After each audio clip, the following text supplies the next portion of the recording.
Bismillahirrahmanirrahim. Assalamu alaikum. I hope you all are fine and staying safe and happy. I am your geography teacher Miss Farheen and I welcome you all to your geography class.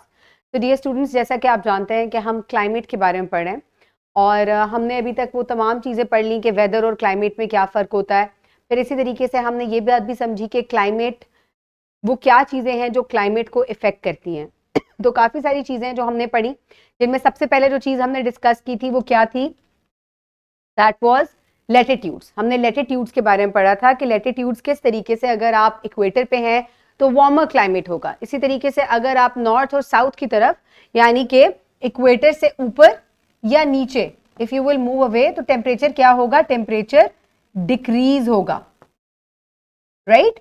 तो ये एक चीज हमने पढ़ी जिसकी वजह से climate जो है वो हमारा इंपैक्ट होता है। फर्दर जो चीज हमने पढ़ी थी वो थी कि प्रॉक्सिमिटी टू वाटर बॉडीज, कि अगर आप किसी बड़ी वाटर बॉडी के पास है, जैसे कि कराची अरेबियन सी के पास है, तो टेम्परेचर के अंदर फ्लक्चुएशन जो है वो बहुत ज्यादा नहीं आती। टेम्परेचर फ्लक्चुएशन का मतलब ये है कि पानी जो है ये गर्मियों में देर से गर्म होता है और सर्दियों में देर से ठंडा होता है।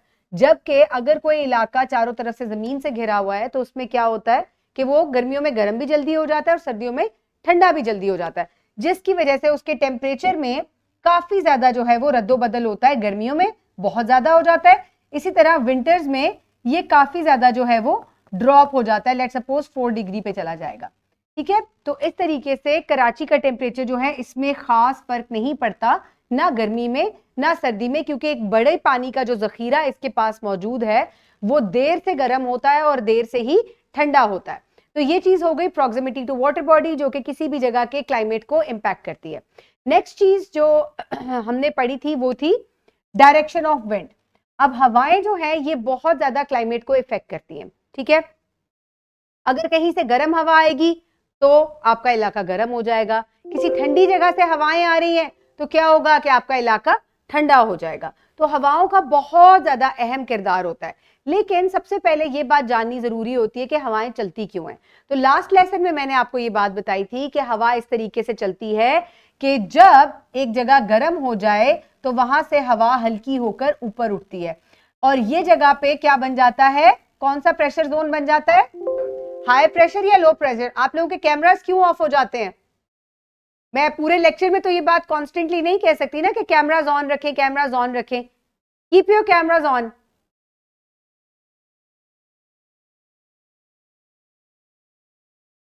बाकी सब भी अर्शिया, समाना, कैमरा ऑन हो जाए आपका।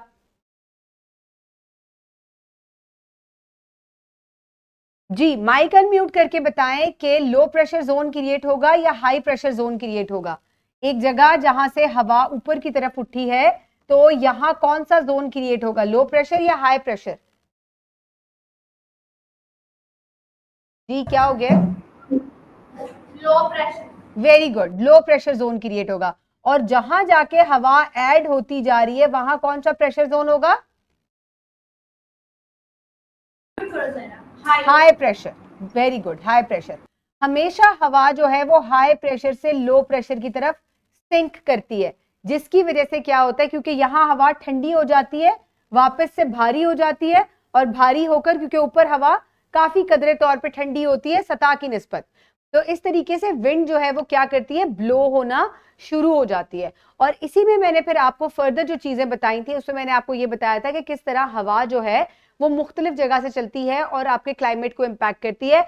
फॉर एग्जाम्पल, साइबेरिया से जब सर्दियों में हवाएं चलती हैं तो ये हाई प्रेशर जोन है और पाकिस्तान लो प्रेशर जोन है, तो ये इसकी तरफ चलती है और ये काफी कोल्ड होती है and they are also dry, तो ये पाकिस्तान को फर्दर ड्राई और कोल्ड कर देती हैं। इसी तरीके से अब अगर हम समर्स की बात करें तो समर्स में लैंड जो है ये काफी गर्म हो जाता है, अगेन ये लो प्रेशर होता है, और जो सी होता है ये हाई प्रेशर जोन होता है। ये अपने साथ नमी लेकर आता है और ये लैंड की तरफ हवाएं चलती हैं और इससे क्या होता है? ये रेन का सबब बनती है, यानी कि बारिशों का सबब बनती हैं।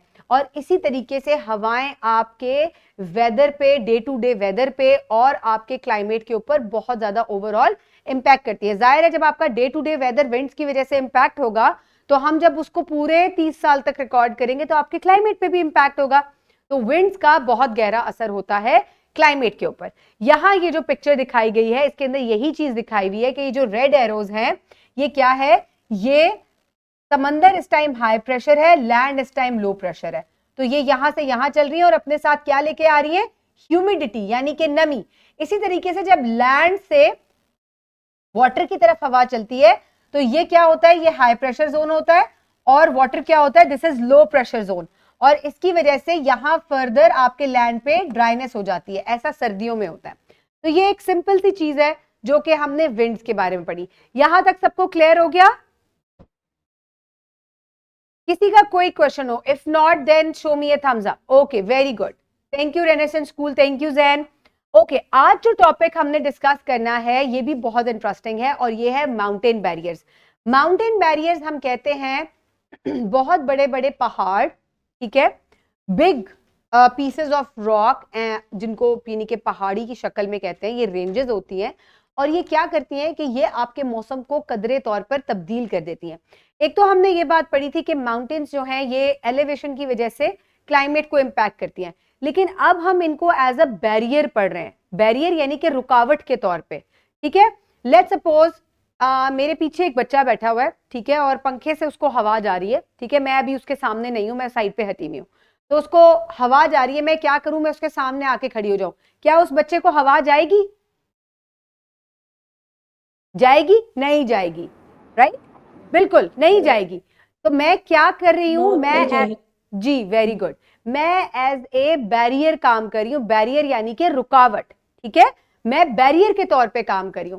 तो सेम केस है माउंटेन्स का कि ये भी बैरियर का काम करते हैं, ये हवाओं को भी रोकते हैं और बाज दफा ये कुछ इलाकों में बारिशें होने से भी रोकते हैं।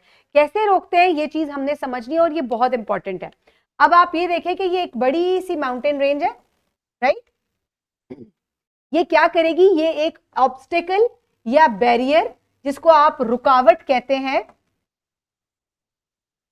उसके तौर पे यहां वाव नहीं आएगा, रुकावट के तौर पे ये काम करेगी। ये कैसे काम करेगी, अगर मैं आपको यहां दिखाऊं एग्जाम्पल, अगर हम हिमालयाज या कराकोरम की लें जो कि पाकिस्तान में मौजूद है और इसके अलावा हिंदू कश की भी, माइक म्यूट रखें, इसके अलावा हिंदू कश की भी, तो ये पाकिस्तान के नॉर्थ में मौजूद है, ठीक है। ये जो आपको ब्राउन इलाका नजर आ रहा है ये तमाम माउंटेन रेंजेस हैं, ठीक है।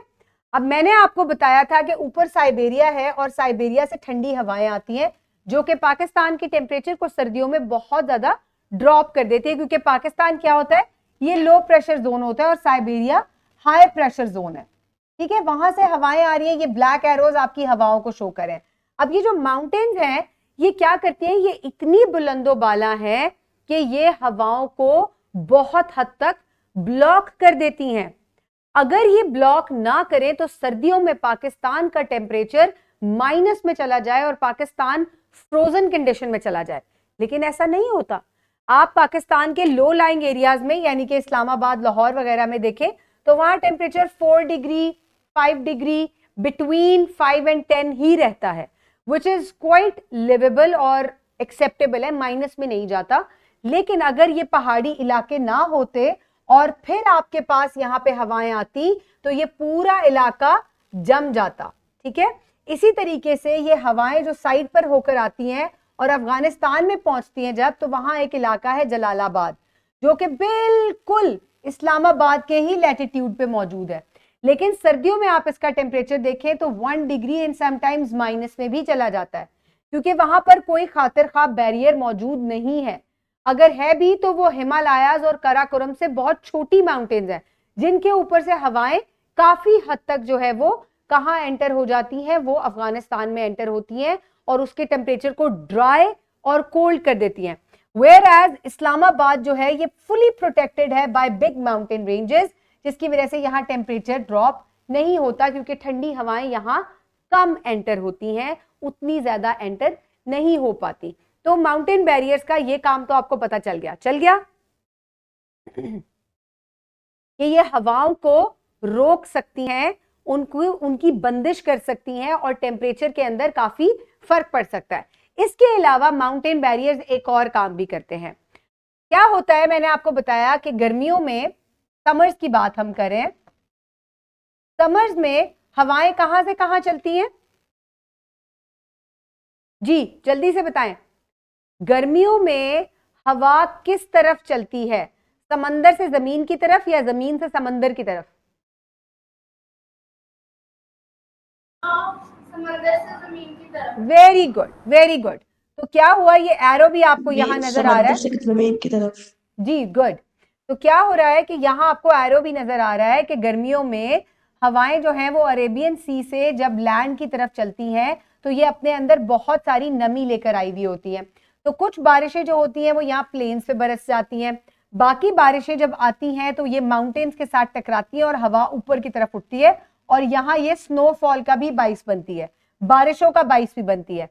अब क्या होता है कि यहाँ तमाम बारिश बरसने के बाद ये माउंटेन्स जो हैं ये अपने ऊपर ही सारी बारिश को बरसा लेते हैं और क्या होता है कि हवा जब बिल्कुल अब खाली हो गई, उसमें नमी नहीं रही और अब वो हल्की होकर जब दूसरी साइड पर जाती है तो आप यहां देखें कि वो यहां पर बारिश नहीं बरसा सकती। तो ये बड़ी माउंटेन्स जो हैं ये नमी वाली हवाओं को भी रोक लेती हैं। तो एक साइड आपको फुली ग्रीन नजर आ रही है और दूसरी साइड आपको कैसी नजर आ रही है?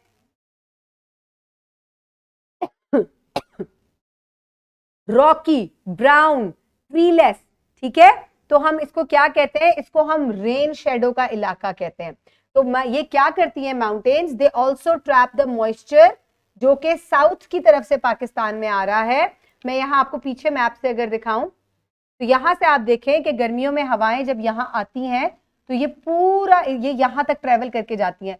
बहुत सारी हवाएं यहां पे बारिश बरसा देती हैं पंजाब वगैरह में, बाकी जो है वो यहां से, और दूसरी यहां से भी हमारे पास कुछ हवाएं आती है बे ऑफ बंगाल से, तो ये भी पाकिस्तान में एंटर होती है। और जब ये ऊपर पहाड़ों की तरफ उठती हैं तो क्या होता है कि पहाड़ जो है यहाँ पे तमाम मॉइस्चर जो है वो बारिशों को अपने ऊपर ही बरसा लेते हैं, क्योंकि जैसे जैसे माउंटेन्स के ऊपर हवाएं जाती हैं ठंडी होती जाती हैं और क्या होता है तमाम मॉइस्चर जो है वो वहीं रिलीज हो जाता है, जिसकी वजह से माउंटेन्स की एक साइड जो है वो कैसी होती है? वो फुली ग्रीन होती है और दूसरी साइड कैसी होती है? दूसरी साइड टोटली जो है वो ड्राई और बैरन होती है। तो इसको हम क्या कहते हैं? इसको हम रेन शेडो इलाका कहते हैं। और ये वाला ग्रीन एरिया है दूसरा, एक ही माउंटेन रेंज है लेकिन एक साइड ग्रीन है और एक साइड ड्राई है। ठीक है, तो माउंटेन्स जो हैं ये क्या करती हैं? ये अपने ऊपर तमाम रेन्स को बरसा लेती हैं और फिर क्या होता है कि ये खाली हवा, ड्राई हवा जो है दूसरी साइड पर जब जाती है हल्की हो जाती है, अब उसके अंदर नमी नहीं होती, दूसरी साइड पर जाती है तो वहां क्या करती है? वहां ये कोई बारिशें नहीं बरसाती। तो माउंटेन्स दो तरह के बैरियर का काम करी है, ये ठंडी हवाओं को भी रोकती है, इसके अलावा ये क्या करती है? ये मॉइस्चर से, नमी से भरी हुई हवाओं को जब रोकती है तो तमाम बारिश अपने ऊपर बरसा लेती है और दूसरी साइड पे क्या होता है? दूसरी साइड पे टोटल ड्राइनेस होती है। राइट, ये बात समझ में आई सबको? Okay good. अच्छा जी, अब नेक्स्ट रह गया हमारा ओशन करंट्स। अब ओशन करंट्स क्या होते हैं? ओशन करंट्स क्या होते हैं? ये पानी का बहाव होता है। आपने देखा है ना कि पानी जो है वो कभी भी एक जगह खड़ा नहीं रहता। आप लोगों ने कभी समंदर की वीडियो देखी हो या पिक्चर देखी हो, आपने देखा होगा कि हमेशा समंदर का पानी जो है वो क्या करता रहता है? वो मूव करता रहता है। ऐसा ही है ना? समंदर का पानी क्यों मूव करता है? एक जगह क्यों नहीं खड़ा रहता? उसमें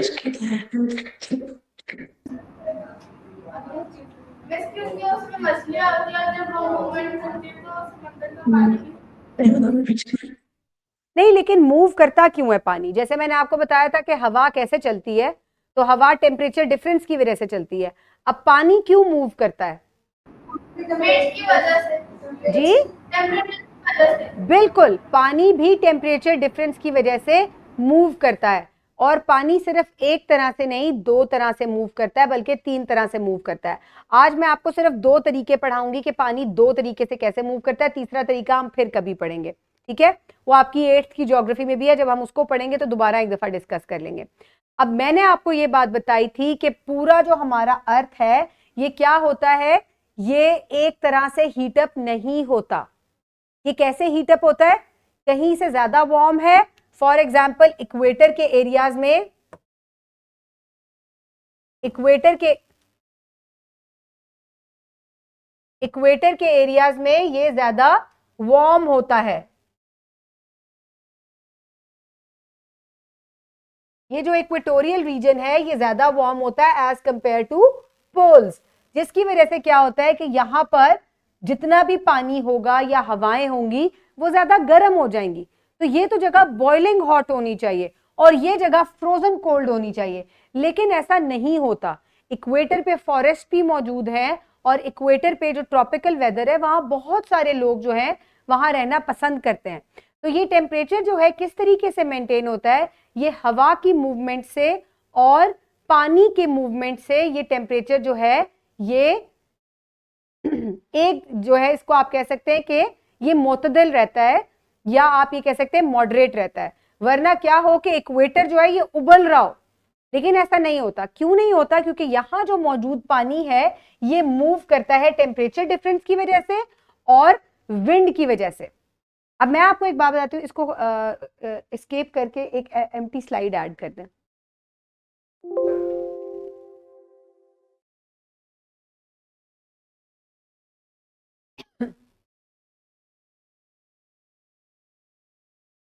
अब पानी जो है ये दो तरीके से मूव करता है।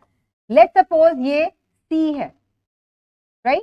अब इसके ऊपर जाहिर है हवा विंड चलती है जो कि टेम्परेचर डिफरेंस की वजह से चलती है। जब विंड चलती है तो ये अपने साथ साथ पानी में लहरें बनाती है। जितनी तेज हवा होगी पानी की सतह पर उतनी ही तेज लहरें बनेंगी। ठीक है, एक तो विंड हो गई जो पानी को मूव करती है, तो एक तो ओशंस जो हैं या सीज जो हैं उनके अंदर मूवमेंट हवा की वजह से होती है। जितनी तेज हवा उतनी तेज या उतनी बड़ी आपकी लहरें बनेंगी, उतना तेजी से पानी समंदर में या ओशन में मूव करेगा। लेकिन ये तो सरफेस वाटर है ना, ये तो सरफेस वाटर है और आपके सीज और ओशंस जो है दे आर वेरी डीप। तो नीचे का पानी कैसे मूव करेगा? इसको भी तो मूव करना है। क्या ये अपनी जगह खड़ा रहता है? ये मूव नहीं करता। बताएं करता है या नहीं? करता है। करता है। अब ये कैसे मूव करता है? ये टेम्परेचर डिफरेंस की वजह से मूव करता है। टेम्परेचर डिफरेंस की वजह से क्या से मूव करता है कि आप ये देखें कि जो पानी सतह पर या सरफेस पर होता है इक्वेटर के पास, वो कैसा हो जाता है? वो वार्म हो जाता है। वार्म होने की वजह से ये हल्का हो जाता है। हल्का होने की वजह से ये ऊपर की तरफ उठता है।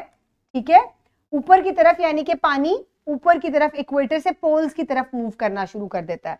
और ऊपर से जो ठंडा पानी है वो भारी होता है, वो यहां इनकी जगह ले लेता है। ठीक है, ये पानी गर्म हो रहा है इक्वेटर पे, ये ऊपर की तरफ उठता है और ऊपर से जो ठंडा पानी इक्वेटर को पोल्स की तरफ से आ रहा है वो इनकी जगह ले लेता है। ये नेक्स्ट जो पिक्चर मैं अब आपको दिखाऊंगी, ये पिक्चर आप देखें, ये पानी का एक फिक्स्ड पाथ है। पानी इसी तरीके से मूव करता है ओशंस के अंदर। ठीक है, आप लेट सपोज ये सेंटर में इक्वेटर है, इक्वेटर की लाइन यहां ड्रॉ नहीं हुई हुई, और आप देखें नॉर्थ और साउथ पोल दोनों में जहां जहां पानी है वहां वहां एक फिक्स्ड पाथ बना हुआ है और इसी पाथ के ऊपर आपका पानी जो है वो मूव करता है। कैसे मूव करता है? आप ये देखें कि इक्वेटर से ये जो रेड है ये क्या है? ये वार्म वाटर है। ठीक है, ये वार्म वाटर ऊपर की तरफ जाता है या आप देख सकते हैं कि ये पोल्स की तरफ जाता है। पोल्स के पास से ठंडा पानी आता है और वो इसकी जगह ले लेता है। इसी तरीके से यहां आप देखें कि ये आर्कटिक की तरफ जाता है, ठंडा हो जाता है और वापस इस जगह पर आ जाता है और ये इसी तरीके से जो हीट है पूरी दुनिया की उसको डिस्ट्रीब्यूट कर देता है। ठीक है, डिस्ट्रीब्यूट कर देता है। वरना इक्वेटर क्या हो? ये बॉइलिंग वाटर हो, but it is not. Why? because water in the oceans is constantly moving in the form of currents and waves, right? गर्म पानी जो है वो इक्वेटर से पोल्स की तरफ जाता है और पोल्स से ठंडा पानी जो है वो इक्वेटर की तरफ मूव करता है, which is dense also। ठंडा पानी भारी होता है, गर्म पानी जो है वो हल्का होता है। आपने देखा है ना कि गर्म पानी जो है थोड़ी देर आप उसको मजीद हीट करें गैस बन के ऊपर उड़ जाता है, होता है ना ऐसे ही। तो गर्म पानी ठंडा हो जाता है, उसके मॉलिक्यूल्स बहुत तेजी से वाइब्रेट कर रहे होते हैं, जिसकी वजह से, हल्का होने की वजह से वो ऊपर की तरफ उठता है। ठंडा पानी, उसके मॉलिक्यूल्स करीब होते हैं, वो भारी होता है, भारी होने की वजह से वो नीचे पोल्स की तरफ मूव करता है।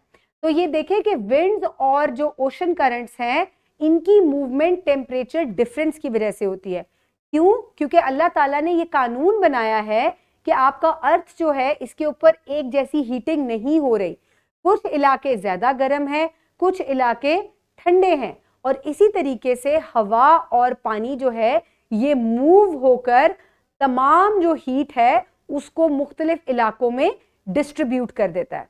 यहां तक बात तमाम बच्चों को समझ में आ गई। अब मैं आपको जल्दी से, मेरे पास 6 मिनट्स है, मैं आपको एक सिमुलेशन दिखाती हूँ।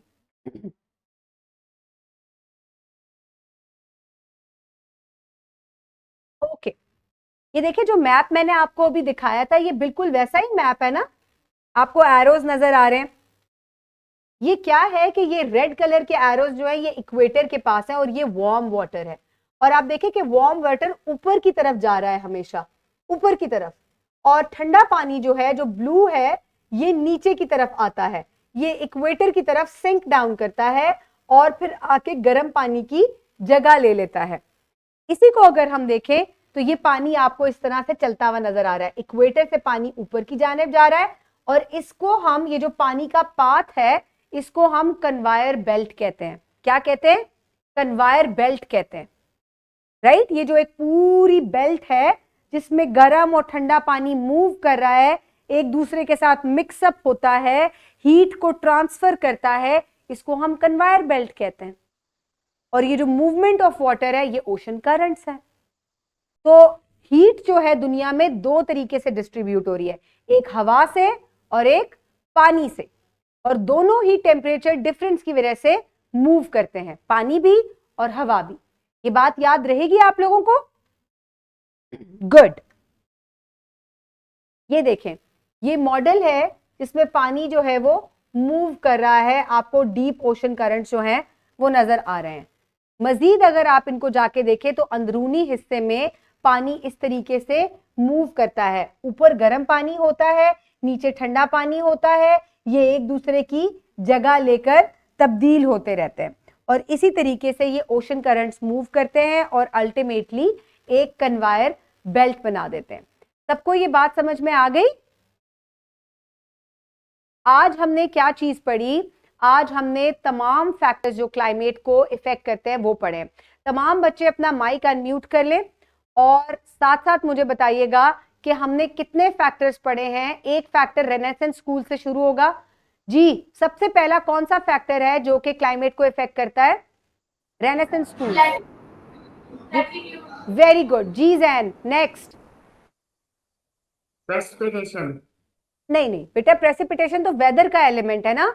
फैक्टर्स कौन कौन से? जैसे लैटिट्यूड एक फैक्टर हो गया जो कि क्लाइमेट को इफेक्ट कर रहा है। दूसरा कौन सा फैक्टर है? इक्वेटर। इक्वेटर। इक्वेटर लैटिट्यूड हो गया ना। लैटिट्यूड हो गया। नहीं, रेनेसेंस स्कूल आप नहीं बताएंगे, कोई और बताएगा। एलिवेशन। जी, elevation. Very good, very good. Elevation यानी कि height of the mountain, they also affect the climate. जी, हम ना, आप बताना चाहोगी और कौन सा फैक्टर है जो क्लाइमेट को इफेक्ट करता है, क्लाइमेट की तब्दीली का बाइस बनता है? लैटिट्यूड हो गया, एलिवेशन हो गया, नंबर 3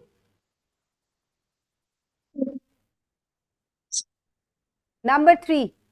जी जैन, आप सोच के बताएं। जैन नहीं, समाना आप लोग नहीं बताओ। Jain. Wind. Wind. Wind. Wind. Wind direction. Very good, excellent excellent. Wind direction हो गया। नंबर 4। जी रेनेसेंस स्कूल। जी बेटा, टेम्परेचर क्लाइमेट का फैक्टर नहीं है, इन फैक्टर्स की वजह से टेम्परेचर इफेक्ट होता है। टेम्परेचर वेदर का एलिमेंट है, ठीक है? टेम्परेचर वेदर का एलिमेंट है, मैं फैक्टर्स पूछ रही हूं। विंड डायरेक्शन हो गई, लैटिट्यूड्स हो गए, एलिवेशन हो गई, इसके अलावा mountain barriers, mountain barriers. Number 4, mountain barriers. And last one is ocean currents. ठीक है, जो हमने पढ़ा था टेम्परेचर, प्रेसिपिटेशन, ये क्या है? ये वेदर के एलिमेंट्स हैं जो आपका डेली बेसिस पे वेदर है वो किन चीजों के बिना पे रिकॉर्ड करते हैं आप? टेम्परेचर रिकॉर्ड करते हैं, हवा देखते हैं कि कितनी स्पीड हवा की चल रही है, हवा में नमी कितनी है ये देखते हैं आप, इसके अलावा देखते हैं बारिश होनी है या नहीं होनी, ये वेदर के एलिमेंट्स हैं। इनको क्लाइमेट के साथ कंफ्यूज नहीं करें। क्लाइमेट बारिशों के ऊपर, टेम्परेचर के रद्दो बदल के अंदर वो कौन सी चीजें हैं जो इफेक्ट करती हैं? वो है क्लाइमेट के फैक्टर्स। क्लाइमेट टेम्परेचर क्यों चेंज होता है? इक्वेटर से ऊपर जाएंगे या नीचे जाएंगे, तो वो फैक्टर है। टेम्परेचर फैक्टर नहीं है, टेम्परेचर एक एलिमेंट है। यही चीज है जो मैंने आपको समझाई थी, राइट? आपने एलिमेंट्स को फैक्टर्स के साथ कंफ्यूज नहीं करना, ओके? ठीक है बच्चों? यस। ओके। अच्छा, आज जब क्योंकि कल आपका टेस्ट है, हम क्या करेंगे कि हम ये फैक्टर्स जो हैं हमने ये कंप्लीट करने हैं। ये फैक्टर्स का कल टेस्ट होगा और वेदर और क्लाइमेट जो है इसका भी टेस्ट होगा, तो उसमें एलिमेंट्स भी आएंगे। मैं आपको जो आज होमवर्क भेजूंगी जब, तो मैं उसमें लिख दूंगी कि ये एलिमेंट्स ऑफ वेदर है और ये फैक्टर्स ऑफ क्लाइमेट है, ताकि आपको पता चले कि क्या चीज क्या है। ठीक है, मैं आपको एक पूरा टेबल बनाकर भेजूंगी ताकि आप जब उसको स्टडी करें तो आपके टेस्ट की एक दफा में ही तैयारी हो जाए, राइट? बाकी मैं पावर पॉइंट भेजूंगी क्योंकि मैं यही मैप्स आपको दूंगी और मैं पूछूंगी कि इस मैप में क्या चीज शो की गई है, ये किस तरीके से क्लाइमेट को इफेक्ट कर रहा है, तो ये आपने अपने वर्ड्स में बताना होगा। स्टडी करें, आपको आता होगा, आप लोग जब करेंगे तो कर पाएंगे। ठीक है, परेशान नहीं होना। I will see you in the next lesson. Have a great day. Thank you so much and Allah Hafiz.